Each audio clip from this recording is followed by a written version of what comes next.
Hello दोस्तों, welcome back to my channel series explain, जहां आपको नेटफ्लिक्स की मोस्ट ऑफ द सीरीज के एक्सप्लेनेशंस मिल जाएंगे। तो सब्सक्राइब करना ना भूलें और बेल आइकन को दबाएं लेटेस्ट अपडेट सबसे पहले पाने के लिए। ना तो हम बात कर रहे थे द विचर सीरीज की एंड आई होप आपने इसके पिछले पार्ट्स देख लिए होंगे। अगर नहीं तो आई बटन पर क्लिक करें या डिस्क्रिप्शन में जाके आप उन वीडियोस को पहले जरूर देखें। तो चलते हैं अपने एपिसोड 5 की तरफ, जो है बॉटल्ड एपेटाइट्स।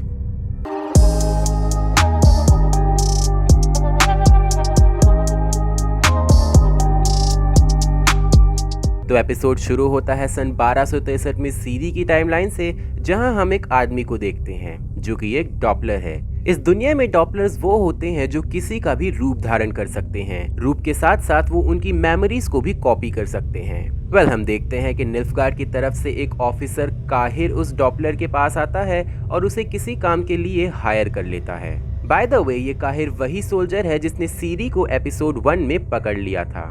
खैर, अब हम फ्रिंजेला को देखते हैं जिसके कब्जे में जादूगर माउससैक था। माउससैक फ्रिंजेला से कहता है कि वो जानता है कि फ्रिंजेला कौन है, और अगर आपको याद हो तो फ्रिंजेला की ट्रेनिंग भी येनिफर के साथ ही हुई थी। खैर, माउससैक के ये सब कहने पर भी फ्रिंजेला निल्फगार्ड की तरफ पूरी तरह से डिवोटेड दिख रही थी और वो पूरी तरह ईवल बन गई थी। तभी वहाँ ऑफिसर काहिर उस डॉपलर के साथ पहुँचता है और वो डॉपलर माउससैक को छूकर खुद माउससैक का रूप धारण कर लेता है और ओरिजिनल माउससैक को मार दिया जाता है। नाउ, अब इस दुनिया में ये डॉपलर जब किसी का भी रूप धारण करते हैं तो उसके साथ वो उनकी मेमोरीज को भी पा लेते हैं। खैर, अब यहाँ क्वेश्चन ये होना चाहिए कि आखिर फ्रिंजेला को डॉपलर की जरूरत क्यों पड़ी। वेल, दिस इज बिकॉज सीरी की लोकेशन जानने के बाद फ्रिंजेला को पता चल गया था कि सीरी ब्रोकिलॉन के जंगलों में है। पर ब्रोकिलॉन में घुसना काफी मुश्किल है क्योंकि उस जंगल में जगह जगह ट्रैप्स हैं। वहाँ काफी एक्सपीरियंस ड्रायड्स भी रहते हैं जिनके साथ लड़ाई करना बहुत मुश्किल है। इसीलिए उन्होंने इस डॉपलर को चुना है जो माउससैक बनकर सीरी के पास उस जंगल में जाएगा, और क्योंकि सीरी माउससैक को जानती है तो उस डॉपलर का जंगल में घुसना काफी आसान होगा।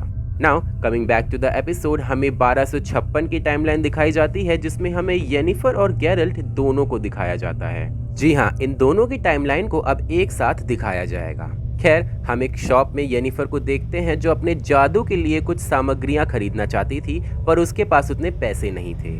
यहाँ आपका ये भी जानना जरूरी है कि येनिफर अब किसी भी राजा को सर्व नहीं करती है, जिसकी वजह से उसके पास पैसे नहीं हैं। खैर, इस दुकान का मालिक येनिफर को सलाह देता है और कहता है कि तुम पास वाले शहर में जाकर पैसे कमा सकती हो, क्योंकि उस शहर में जादूगरों पर टैक्स लगाया जाता है और जिसकी वजह से काफी सारे जादूगर उस शहर को छोड़कर जा चुके हैं। अगर वो वहाँ काम करेगी तो काफी पैसे कमा लेगी। येनिफर पहुंच जाती है इस रिंड नाम के शहर में और वहां एक दुकान खोल लेती है जहां वो लोगों की मदद करती है और बदले में पैसे कमाती है। येनिफर की दुकान काफी अच्छी चल रही थी बिकॉज काफी सारे लोग अपनी परेशानियां लेके उसके पास आ रहे थे। पर कुछ वक्त बाद येनिफर के पास इस शहर का मेयर बेओब्रांट आता है जो येनिफर से टैक्स मांगता है। येनिफर टैक्स देने से मना कर देती है और अपने आप को सरेंडर कर देती है। सीन चेंज होकर गेरल्ट पर फोकस करता है जो इसी टाइमलाइन में है। गेरल्ट एक जिन को पकड़ रहा होता है बिकॉज उसे नींद नहीं आती। मे बी वो जिन को इसलिए पकड़ रहा हो सो दैट वो उससे नींद आने की विश मांग सके। एनीवेज, यहाँ जैस्कियर आता है और कहता है कि हम कितने सालों बाद मिल रहे हैं, बिकॉज पेवेटा की शादी के बाद ये दोनों ही अलग हो गए थे और अब ये काफी सालों बाद मिल रहे हैं। ये दोनों कुछ बातें करते हैं और फाइनली गेरल्ट के हाथ एक पुरानी सी बोतल लगती है। गेरल्ट और जैस्कियर इस बोतल के ऊपर झगड़ने लगते हैं और गलती से ये बोतल खुल जाती है। बोतल खुलते ही जैस्कियर जल्दी जल्दी 2 विश मांग लेता है और गेरल्ट गुस्से में बोलता है कि उसे बस शांति चाहिए। तभी हम देखते हैं कि जैस्कियर के मुंह से खून निकलने लगता है और वो बोल नहीं पाता है। पता चलता है कि जिन का मास्टर गेरल्ट है और उसकी एक विश पूरी हो गई थी। बट गेरल्ट को ये बात नहीं पता है कि वो जिन का मास्टर है। उसे लगता है कि जैस्कियर ही जिन का मास्टर है। खैर, गेरल्ट तुरंत जैस्कियर को रिंड शहर लेकर जाता है जहां वो एक हीलर से मिलता है और ये हीलर जैस्कियर को दवाई देता है जिससे जैस्कियर का दर्द तो कम हो जाता है, बट वो गेरल्ट को बताता है कि जैस्कियर का घाव जादुई है और उसे जैस्कियर को किसी जादूगर के पास ले जाना होगा, तभी उसका घाव खत्म होगा। वो हीलर गैरल्ट को रिन शहर में रह रही एक जादूगरनी के पास भेजता है जो और कोई नहीं बल्कि येनिफर है। ये हीलर कहता है कि वो जादूगरनी काफी खतरनाक है, तो गैरल्ट को थोड़ा सा संभल कर रहना होगा। गैरल्ट जैस्कियर को लेकर रिन शहर के मेयर के घर जाता है क्योंकि येनिफर को मेयर ने बंदी बना रखा था क्योंकि येनिफर ने टैक्स नहीं दिया था। पर मेयर के घर पहुंचकर गैरल्ट उसे हिप्नोटाइज देखता है जिससे पता चलता है कि मेयर किसी के कंट्रोल में था। जी हाँ, येनिफर ने ही मेयर को अपने वश में कर रखा था और वो मेयर के घर में आराम से रह रही थी। गैरल्ट जैस्कियर को लेकर येनिफर के पास पहुंचता है जहां इन दोनों की पहली मुलाकात होती है। येनिफर गैरल्ट में काफी इंटरेस्टेड दिख रही थी और गैरल्ट येनिफर से बताता है कि जैस्कियर पर एक जिन ने हमला किया है और वो चाहता है कि जैस्कियर ठीक हो जाए।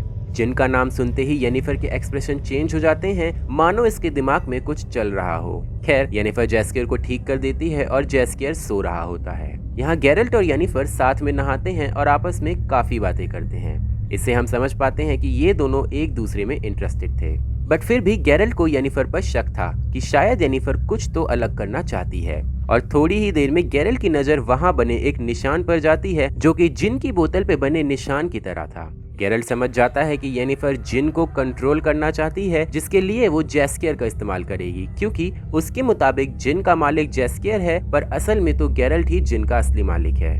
खैर, येनिफर जिन को कंट्रोल कर उससे एक विश मांगेगी कि वो माँ बन सके। नाउ एक्चुअली हमने एपिसोड 2 में देखा था कि येनिफर खूबसूरत बनने के लिए काफी खतरनाक रिचुअल से गुजरती है।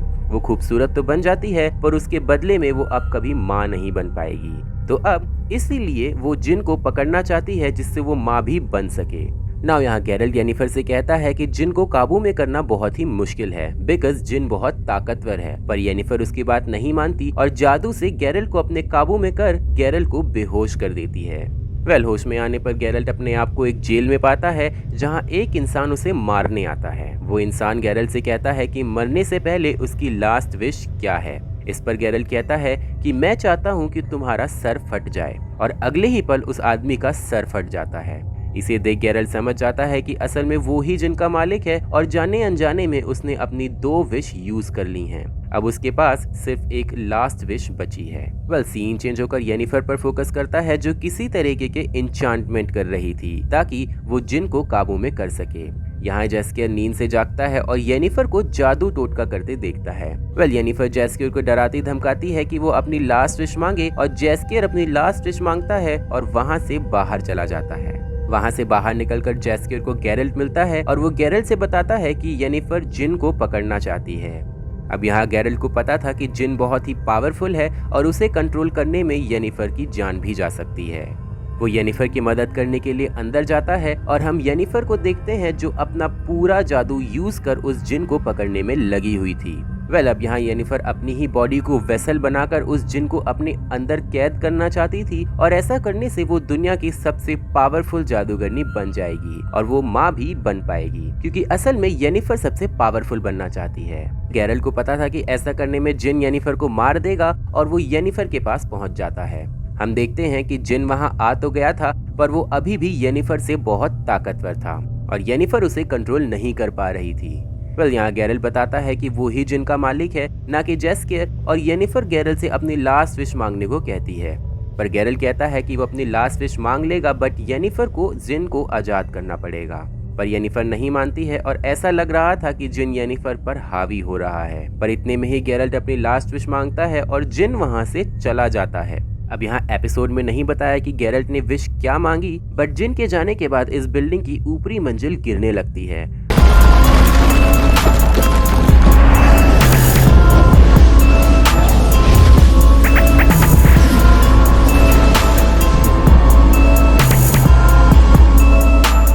येनिफर एक पोर्टल बनाती है और ये दोनों इस बिल्डिंग की नीचे वाले फ्लोर पर पहुंच जाते हैं। येनिफर गैरल्ट से कहती है कि तुमने सब बिगाड़ दिया और उस पर गुस्सा करती है। पर गैरल्ट येनिफर को समझाता है कि जिन किसी को तभी मारता है जब उसे कोई काबू में करे। वो कहता है कि तुम्हें कैसा लगेगा अगर कोई तुम्हें काबू करे। खैर इसी बीच ये दोनों करीब आते हैं and they both have sex together. इसके बाद येनिफर गैरल्ट से पूछती है कि उसने जिन से लास्ट विश क्या मांगी, पर गैरल्ट इसका जवाब नहीं देता है और वो लास्ट विश क्या थी इसका जवाब हमें एपिसोड 6 में मिलेगा। So subscribe for that. Finally Geralt Yennefer से बातें करते करते सो जाता है और सीन चेंज होकर सीरी की टाइमलाइन पर फोकस करता है, जो अभी भी ब्रोकिलॉन में ही थी। यहाँ मौजूद सभी ड्रायड्स को सीरी के बारे में पता चल जाता है कि वो क्वीन केल्लांथे की पोती है और उसके पास जादुई ताकतें हैं। हम यहाँ जादूगर माउसेक को आते देखते हैं, जो असल में वही डॉपलर है जिसे हमने एपिसोड 4 में देखा था, और असली माउसेक तो मर चुका है। सीरी माउसेक को देखते ही काफी खुश हो जाती है और माउसेक क्वीन एथेनी से कहता है कि सीरी गेरल्ट ऑफ रिविया की डेस्टिनी है और वो ब्रोकिलॉन में नहीं रह सकती।